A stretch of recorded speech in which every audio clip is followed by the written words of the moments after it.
Vaheguru Ji Ka Khalsa, Vaheguru Ji Ki Fateh. Yes, guys, we are officially back doing more shows on Sikh Channel. We hope you've been keeping well, keeping active, keeping safe.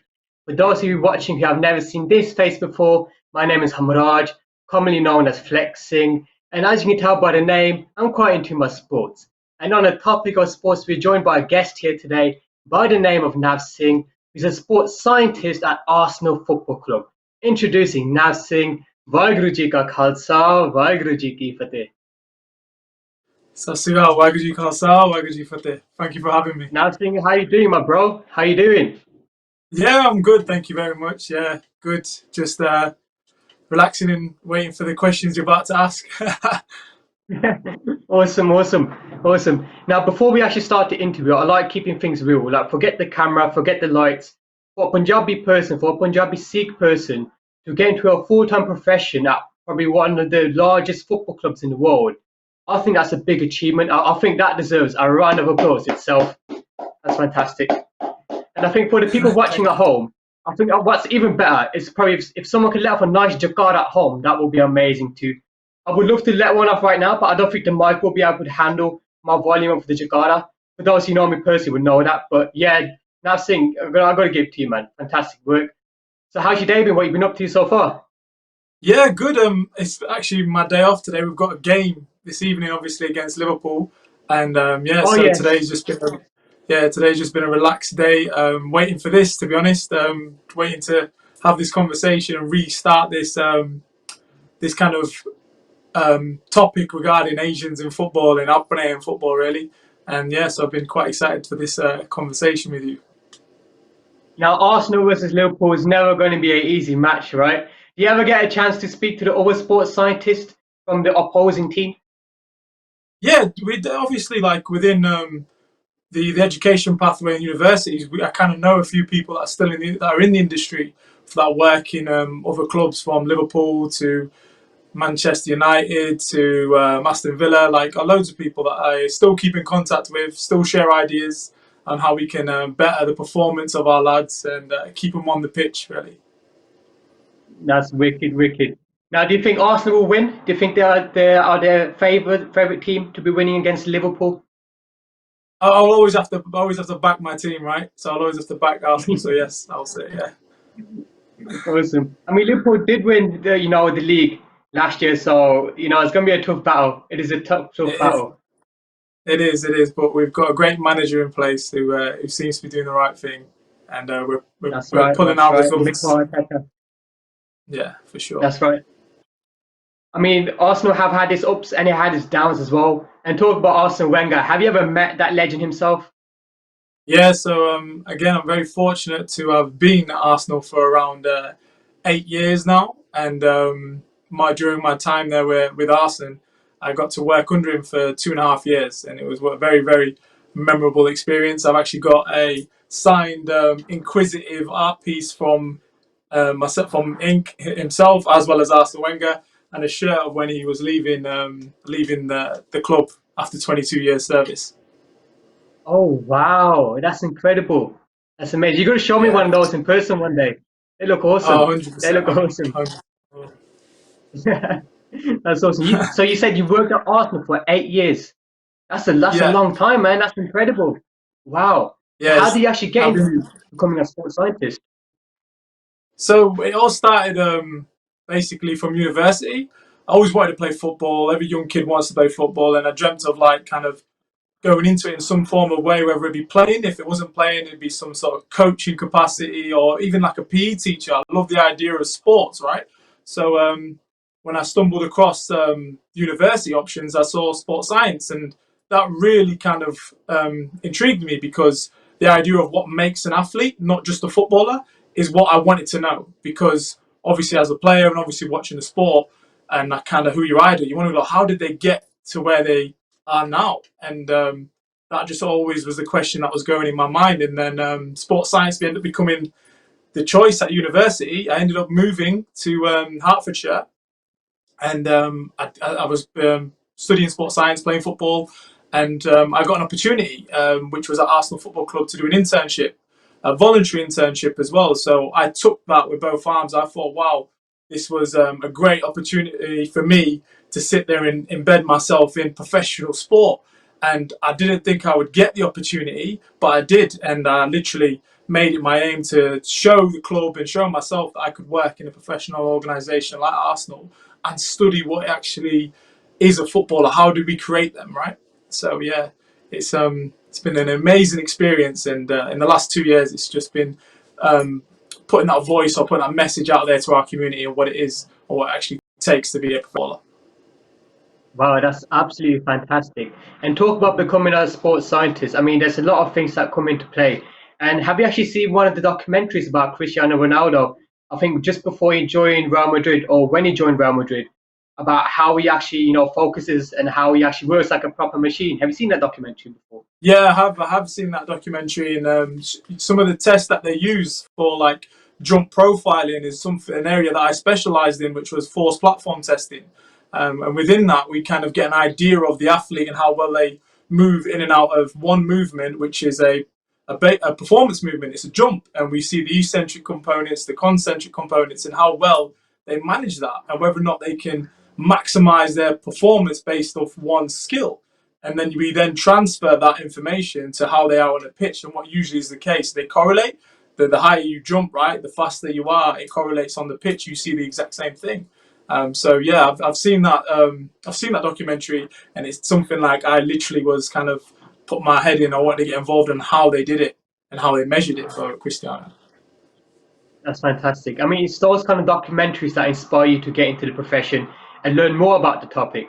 I think what would be incredible if we can get a Sikh Punjabi athlete to such a stage like Ronaldo, and then we can start doing these kind of sports scientists, sports science work on them too. What do you think?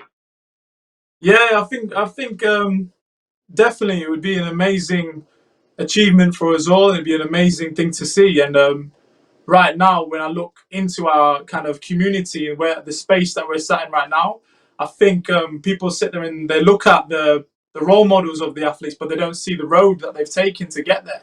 And I think now we have to create that road for our young Sikh kids and anybody really. We need to create that road that's very kind of um, that is very kind of like noticeable. We can see the journey, right? We've got support within that because at the moment, I just still think it's a bit shadowed. We kind of like we don't know which team to follow. We don't know what to do outside of the club to make us better. And I think if we can create that road and that pathway for our community, it will give us a greater opportunity to becoming a successful footballer like Cristiano. Definitely, definitely. I think there's a great big confusion within the community, especially in our community. That, especially like for example, myself, when I started playing football when I was younger, I wasn't really given the guidance or like the proper tutorial on how to do stuff. You kind of had to do it yourself. So it was really tough being a young footballer. And how about yourself? Did you ever join a Sunday league Saturday football team when you were young? Yeah, yeah. So when I was young, I was obsessed with football from the age of 5 years. From the age of five, I idolized both my brothers that were footballers. Thierry Henry as a Premier League kind of person or a person in professional football, and I just always wanted to play the game. Like my mother and father are both shopkeepers, and during the 80s and then that 90s time when I was growing up, it was obviously where I'm from. It was kind of like seen as they were working constantly, and it was not safe to actually go outside and integrate with the other communities. And so all I did is I took to sport. Right, whenever I got a chance to play football, I just did that, and I went all the way through till I was 18. Played at a decent level, would never made it professional, and I decided to put my focus on sport as like a how can we create footballers then, and I just changed my kid's dream into an adult one, which has led me to the position I'm in right now. Wow, fantastic. I mean, we always do encourage people to follow the passions, follow the dreams. Sometimes the dream that you do have may not become the exact dream that you want it to be, but when you follow that route, you follow that route, you find out that there's other streams that you're going to, and that still passion lies within that. And I think that's amazing that you've actually found a place where you find home as well, which is fantastic. And Yeah, going forwards definitely. too, and of course, going Yeah. forwards too, I want to just jump back to when you was talking about how you analyze the pro footballers' jumping abilities. I want to jump Mhm. onto that and think. who would you say, from the stats that you've been given and the data you have analysed and collected, who would you say is the highest jumper at Arsenal? I can't give that information out. I'm sorry, Flex. I can't. I can't put that sort of information out there for everyone to hear. It's kind of like Okay, confidential, right? Yeah. yeah. I mean, to be honest, we can probably figure this out ourselves. To be honest, because Aubameyang is known as a speed beast, so he definitely has some leg muscles that can probably make him jump high. I think David Luiz is quite good as well. So I'm gonna put those names out there, and I'm gonna see what the people think about that. But that's Yeah, you could fantastic. be That's right. awesome. So what kind of other machinery do you work with as well? You do high jumping, and I'm guessing you do work with speed too. So a typical day with us would be the players would walk in about 9:30. We would meet as a department at about 8:30. We would review the players, so the list of players, and we'd go through them and see where they're at, whether or not they can join in training, whether or not they need additional work, whether or not they don't need the additional work, and then we would review that. And in the process of that, we would then have the lads come in. Once they come in, we would go through a monitoring stage where we'd ask them a few questions of how well did they sleep, what did they eat yesterday, how ready they feel to train, and then we put all that information into an iPad, and it would kind of punch out some results or percentages on how they were based on the week or on that particular day. From there, we would then do a series of tests. And the reason why we do these series of tests is because of injury risk. So things like groin tests, hamstrings, knee to walls for the ankle, and the jump profile, and it gives us an idea of fatigue for the athlete. And then what we do with that, all of that information, we base it on what they can currently do and what their average is, whether or not they're below or above that average. So we can then prescribe whether or not they're in a fatigue state or they're in a ready state to perform. So there's a lot that goes into it, and it's not just the jumps and the stuff like that. It's kind of like a lot happens in beforehand before they even go out to training, and then when they're out in training, we use GPS devices and heart rate devices. So the lads will wear a GPS vest onto the pitch. I'll sit on the pitch, watch the training happen. I would cut the drills. I would look at how fast they've ran, the distance they cover, how well their heart is coping within certain drills. And then at the end of it, I would ask them how they felt training was as a rate of perceived exertion. Coming in, I would then report that information to the coaches, to the players, and then to the relevant staff that needed to know what happened. And then we would feed back on whether or not how we should then prepare for the next day game, or for the individual that might need a bit of work or something else. Amazing, amazing. Now, I've also seen another device where a football can be used as a way to get measurements like shot power, shot accuracy, and that kind of links with your mobile device too. And you know, these kind of Yeah. like statistics and stats.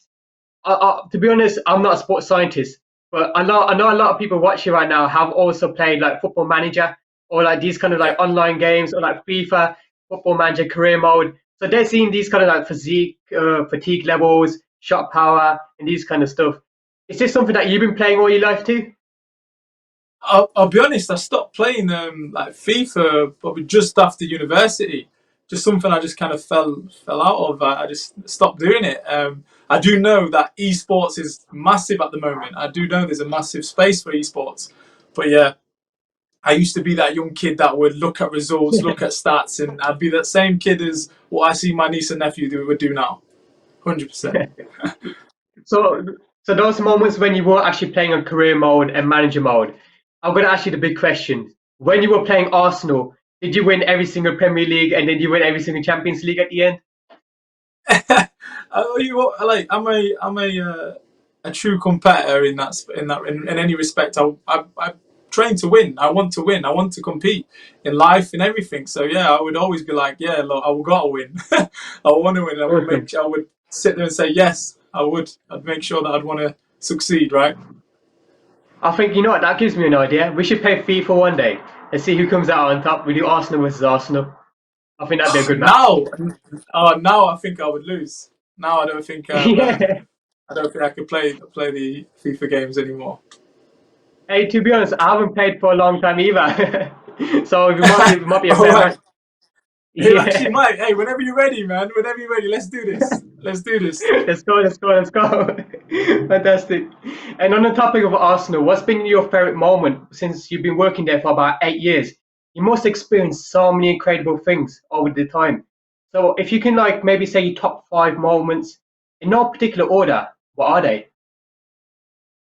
I think I'll go with two moments. One when I first joined the club and I got the internship role, and I remember saying in my interview like, "Oh, I've worked in football previously. I've worked in team sports. I'm not kind of starstruck." I said probably one player would probably get me is Thierry Henry because I idolized him when I was younger. And within a week of working at the club, he had walked in the door with his daughter, and I literally was like, I couldn't get any words out. I was a true fan at that moment, and that was a good moment because he signed a shirt, he spoke to me.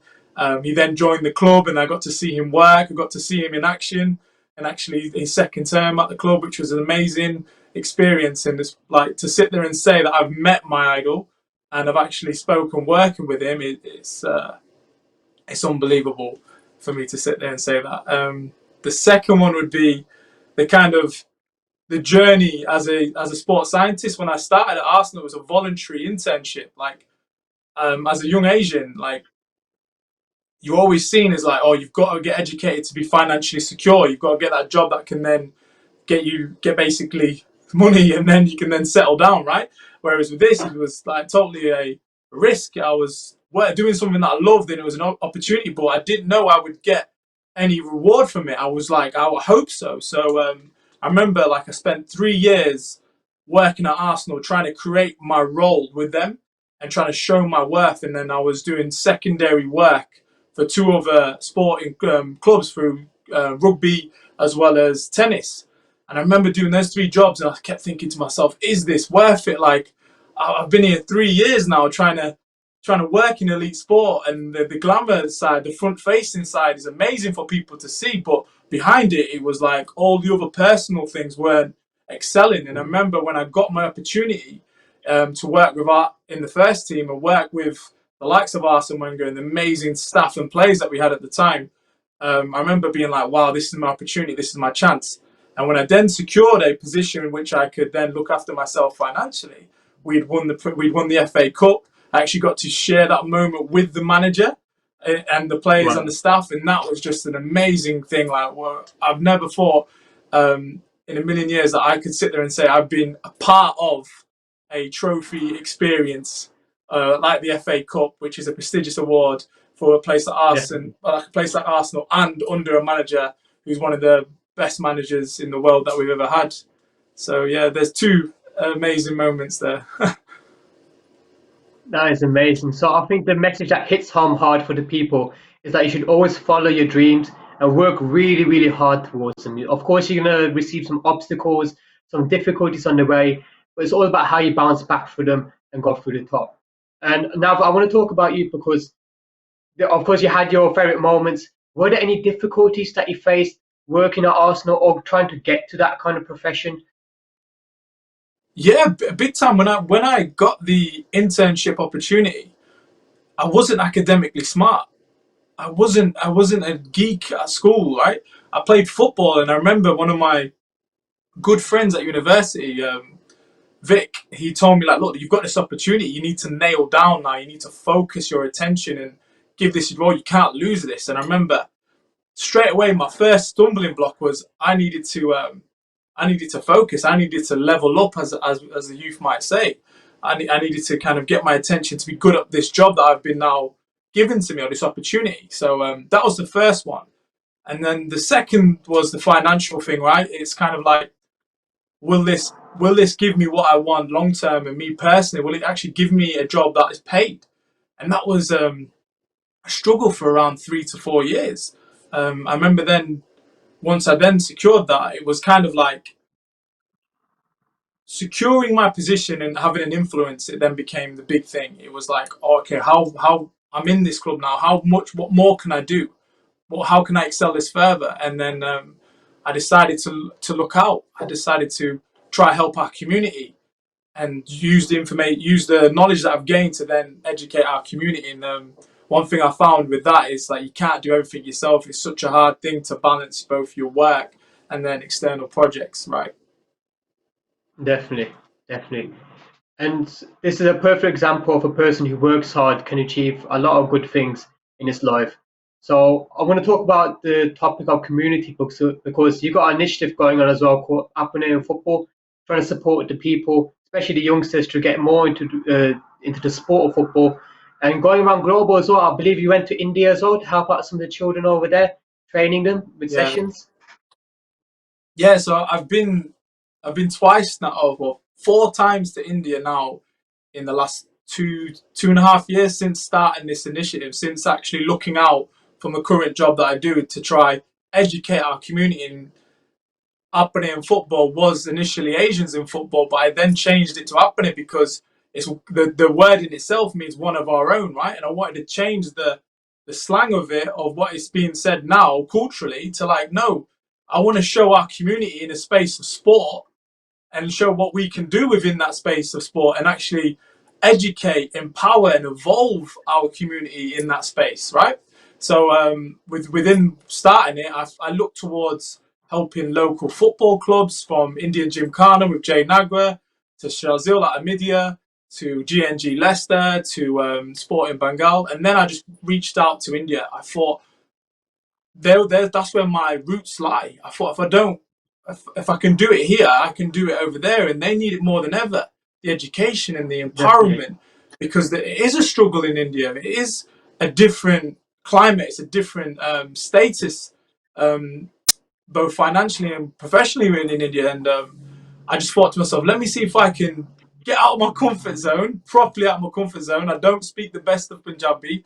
And let me see if I can go there and speak to them with the thing that I love, which is football. And I've met some amazing people, right? I did an amazing project with Ewa. I did an amazing project out in Ludhiana. And then I did one in Chandigarh. I was just like, look how football has connected me with these individuals, connected me to my culture, my roots, as well as helped me promote the message that I wish to do. wow, that's incredible. I mean, football is a universal language, so sometimes if you can't speak Punjabi, you can just play football, and everyone will understand that kind of language, right? Amazing, For sure. amazing. So, what kind of things have you been doing up there? Have you been giving them training sessions, starting boot camps, maybe, or football trials to join football teams abroad or within the country? So the first one came with a company called Ewa, based out in Ranchi, Jharkhand, and they basically is a school that's run where girls go through child marriage, sex trafficking, and stuff like that, and they're young Indian girls at the age from 10 up to 16, possibly even older. And they use football as like their intervention. The school provides them a safe space to educate and a place to find hope and happiness through a sport using football. And as soon as I saw this documentary here, I was like, no, I want to go help them. I want to do the best I can to go over there. So my first initiative was to take loads of Arsenal gear from the club and messages from the club and go to UA and sit there and say, look, we support you. We support this school. We support what you go through. As in, like, we know that you go through a bad time, and we know that the society is not the best, but this school is giving you a safe place, and we see that and we support you. And we're all the way over in the UK, right? So that was my first initiative with them, and we've got a documentary that's due to come out, but COVID kind of paused that at the moment. So I'm very excited for the community and everyone else to see that about what we did at UA School. The second one then came through just people noticing the work I did in UA, which was in Chandigarh. They had an actual academy called Round Glass, and they reached out and wanted me to help educate the kids on the kind of sports science side. And I did like a 3-day camp, which was really good. I'd go back there again. It was amazing to see all the kids. They had literally everyone from Punjab area to come to this academy, so they would house them for I think 3 years and just have them in school and playing football every single day. It was an amazing initiative that they were starting in Round Glass. It was a beautiful initiative. And then the last one, which was in Bani Sahib in Ludhiana, I got asked to say, look, do you mind coming out to coach our students? And I was like, yeah, of course. Got there, 50 Singhs in front of me, and I was just like, what, you want me to coach now? And I was like, yeah. There was like, look, they're ready. They've got their boots on and everything. And I was just like, you serious? I looked to my parents, I looked to my brother, and I was like, okay, all right, let's do this then. I had to get some motivation, some confidence. Like, all right, my Punjabi ain't the best, but I can talk football, and they could talk football, and we had one of the best sessions. And they made that trip a very memorable trip for me. That's wicked. That's wicked. I mean, Singhs always do things properly. Like they always do chuck it all the time. So like, shade banke kaam kariye aapa. That's wicked. That's Yeah, wicked. That's wicked. and the amazing thing about it, and actually going out there, actually taking an actual step out there, is to see them play football. And maybe their environment isn't the best. Like, they play on rice fields, right? They don't play with no goals. They play with like bamboo sticks for goals type thing, like literally. And they're good players. Like, I watched them, I coached with them. They understood their game. The coaches were good coaches. They cared. They were YouTubing drills. They were really trying to promote the sport and get their players good. And the players were there like 7 in the morning. At your school, they would be there at 7 in the morning, leave at 5 to get there, to get to training for sunset, to then train for an hour and a half, for them to go home and do their education and house chores. That was the only time they got to play sport, and that was just like, wow, look at the discipline they've shown there. Look at the attitude they've used to sport. Look how much they love it, right? And it was just an amazing thing to see. Wow. I mean, that's a lot of dedication. That's a lot of hard work. I mean, hey, next time you're going to India, do invite us. We'll be happy to cover it down and maybe show the rest of the world too. Yeah, for sure. Obviously, due to COVID, I was due to go out again in May and spend a lot longer time there and do more work and meet more people and really try push this message out, right? Because I definitely feel Mhm. like within the Asian community, within the Sikh community, we need to educate ourselves more in this space, because there's so many people that I talk to that that are always asking me, how do I get my kid to be a professional footballer? How do I do this?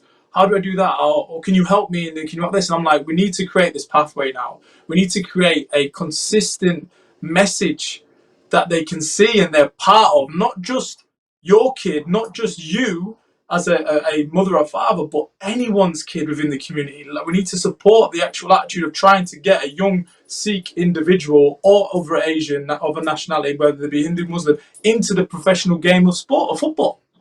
Because there isn't there. Like, I always throw this same fact out that many people have heard. It's 8% of the population that are UK based, that are British Asian.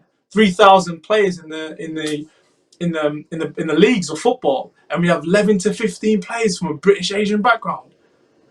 It's not Hmm. good enough, and I think we need to work from there and actually change those stats. And I think on that interesting question, we're going to end the show here and we're going to leave it for the next episode. So, Nav Singh, I want to thank you for coming and joining on the show here today. And we want to thank you, all the viewers, for joining in and having an exciting time with Nav Singh and FlexSingh. And we will catch you guys for the next time. Vaheguru Ji Ka Khalsa, Vaheguru Ji Ki Fateh.